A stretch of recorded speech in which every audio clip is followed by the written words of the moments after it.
Okay, this is Cool Dude Clem here, and what you're looking at is my computer while it's restoring itself. You see, I've got a lot of crap on this computer I don't need anymore. It's been acting up lately and acting just generally weird. Firefox won't even load, so I thought I might just as well restore it, and it should work just fine again. Now, the reason I'm not using the Windows System Restore is because it's just a piece of crap. It doesn't do anything. This thing works much better anyway. Some of you ask me, why don't I just use Linux? Well, the thing about that is that all of the software on this computer needs Windows. And although there are Linux alternatives of some of the programs I use, I really don't think it's worth it having two operating systems on the same computer just so I can use the different programs. Be much easier just to have everything in Windows and use that. Besides, this program that restores all my files boots from a disk, and that's Linux based anyway, so whatever. Now let's take a little tour of my desktop here. We have the computer behind the big screen TV, the clock on the TV.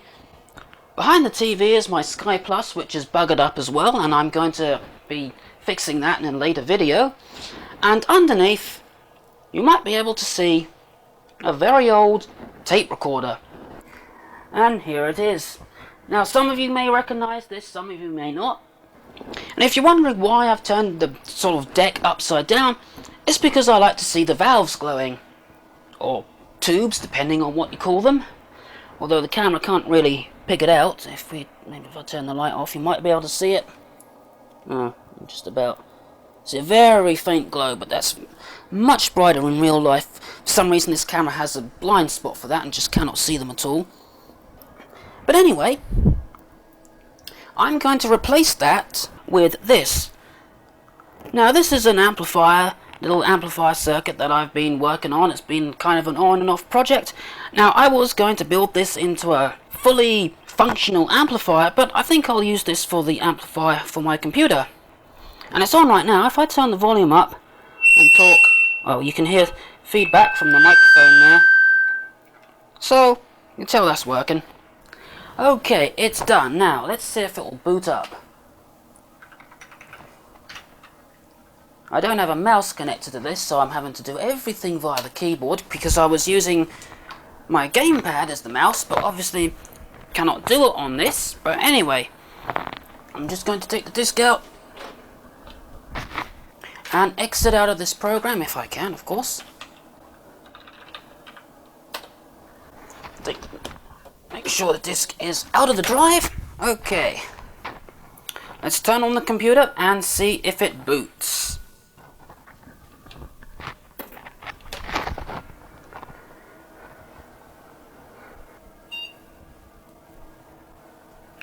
Okay, here we go. Will it boot up?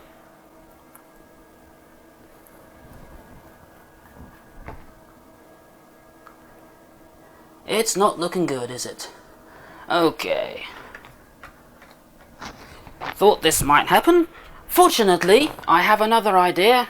I'm going to use this, because it's probably just not partitioned anymore. So, let's put that disc in. Oh, and I'm going to have to get my mouse. Okay. Got my mouse and plugged it in. So, just restart the computer.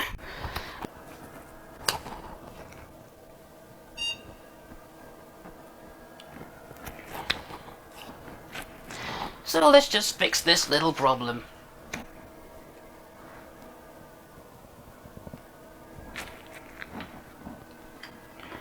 I'm now using a thing called Super F Disk. And just as I thought, that's the problem right there. Right, let's see what we've got. Windows is loading up. So now we'll be able to see if the restoration was successful. Okay, well my main disk is there, but the others seem to have disappeared. Let's just see what we got here. 60 gigabytes, that's the partition. Now there's two other partitions on this disk that seem to have disappeared.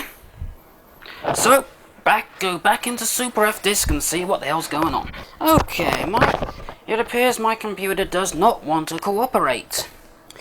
Because as you can see in here, the two other partitions on the hard drive are hidden, and if I try to unhide them, it sets that as drive C, and I want this set as drive C, this set as drive D, and this set as drive E, and it just simply does not want to do that. So anyway, I'm just going to unhide these, just to see what will happen. Okay, let's exit out of Super F Disk, eject the disk, so it doesn't load from it, and now we'll see what happens. Well, something's going on. Right, okay, Windows is loading. Hopefully, everything should be back.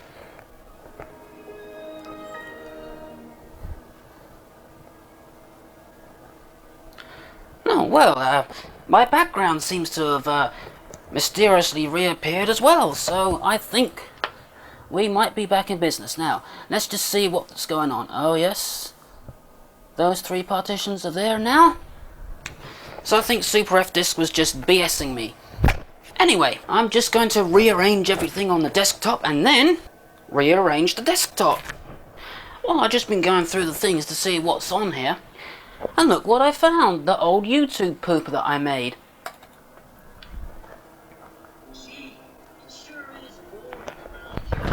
Remember this? Dinner, strive for? I just wonder what dinner's up to. Yeah, but I took this off YouTube because it didn't get very many hits. I thought as it was a YouTube poop about Legend of Zelda CDI games, it would get thousands of hits and be among the most top-rated videos, and it didn't. Great, I'll grab my stuff. Great, I'll grab my dinner. Okay, this is the moment of truth. Downloaded Firefox. Let's see if it runs. It says launch Firefox right now, so let's see. Oh, it wants to import something. Don't import anything because I've already saved my bookmarks. Yeah, there's Firefox. Now we can close crappy Internet Explorer. Well, here I am making progress. You can see I put my little amplifier circuit on the thing. There's the transformer, and as we follow the wires along, there's the amplifier itself. And I tested it and it works, no fireworks. So now I'm just going to put this down and plug everything back in, and let's see what we get. Okay, well it's the next day now, and it's pretty much complete. You can see I've put the TV and the Sky Plus and the clock back, and the speakers as well. Got the computer ready to go back in, which is on right now because you can see got YouTube on there. And for those of you who are interested, this is what it looks like inside my computer. Now if you're wondering why this power supply is open, simply to let it get more ventilation. And I've changed the fan in it because I'd want it to run more quietly, so I've put a more quieter fan in there and it seems to work pretty well. Also got the fans going. The only thing I don't like is this hard drive. It doesn't seem to make a lot of low-pitched noises. There's nothing much I can do about that. On the whole, the computer is very, very quiet now. I mean, now, from here I can't hear it running at all. I wouldn't even know it was on. Now, let's just take a look under the desk. This is under the desktop, and you can just about make out lots of wires and the 4 output transistors of the little amplifier, and you can see there's no heatsink on them. That's simply because they just do not get hot enough to need one. And I can use those heatsinks for other things, like on this little amplifier here with these LM383 chips, which I've got the meter connected to, and as you can see, as I talk, the meter fluctuates because, yeah, it's connected up to this microphone and the speakers.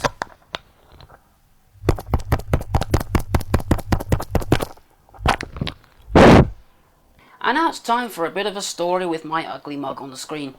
Now it begins when I've got everything all put back in its place and got everything plugged in and wired up. And I decided to turn the computer on to test that that was all connected up properly. And the moment I turned the power switch on the power supply, I was greeted by a whole lot of weird fizzing and crackling noises and the smell of electrical sparking. So, I immediately turned it off, and I was suspecting the worst. I was thinking, oh no, the whole thing's fried, what the hell's going on? I took the power supply out, and I couldn't find anything wrong with it. In fact, I've still got it right here. Just going to test that later on to make sure that nothing has gone wrong with it. But anyway, I tested that power supply again earlier today, and I found the strange noise wasn't actually coming from the power supply at all. It was coming from the plug end, you know, where it plugs into the wall. So I took the plug out and had a little look inside it, and nothing wrong there. But then I noticed that on the cable itself, where it leaves the plug, there's a little hole. And here is a little offcut from that cable. And you might be able to see the hole right there. It's a bit hard to see, but you can just about make it out. There's a little tiny hole that got in there. If we take a look at another offcut from the cable, because I had to take the cable apart, sort of dissect it to try to figure out what was going on, you can see that one of the wires here has just completely broken. It's this brown wire. There really is nothing left of it, and that was arcing away and caused this hole here. So, that's not safe to use. So anyway, later on I'm going to test out this power supply, make sure that is okay. My computer's running off the power supply from my other computer at the moment. That's what I've got in there. And as you can see, it is in its little place now. You might just be able to see it. Anyway, that's about it for now, so until next time, goodbye.